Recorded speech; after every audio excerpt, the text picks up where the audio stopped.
మలాకి ద్వారా దేవుడు లేవీయులను ఉద్దేశించి మాట్లాడుతున్నాడు. లేవీయులు అంటే ధర్మశాస్త్రాన్ని, దేవుని యొక్క సేవ చేసేవాళ్ళు, ధర్మశాస్త్రాన్ని బోధించవలసిన వారు.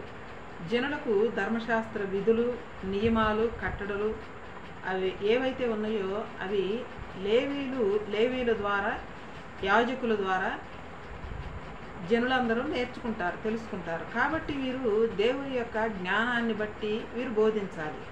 అయితే వీళ్ళు ఏం చేస్తూ ఉన్నారంటే, లేవీయులతో దేవుడు నిబంధన చేశాడు.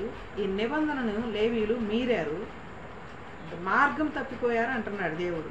దేవుని యొక్క మార్గం, వాళ్ళకి నిర్దేశించిన మార్గం ఏదైతే ఉందో, వాళ్ళకి ఇచ్చిన కట్టడలు ఏవైతే ఉన్నాయో వాటిని మీరి దేవుడు వారితో చేసిన నిబంధనను వీరు మీరిపోయారు, దాన్ని అర్థం లేని దానిగా చేశారు అని అంటున్నాడు. అంతేకాకుండా వీళ్ళు ఇంకా ధర్మశాస్త్రాన్ని బట్టి విమర్శించే విషయంలో, ధర్మశాస్త్రాన్ని బోధించే విషయంలో అనేకుల్ని అభ్యంతరపరిచి వీరు పక్షపాత ధోరణితో వ్యవహరిస్తూ ఉన్నారు.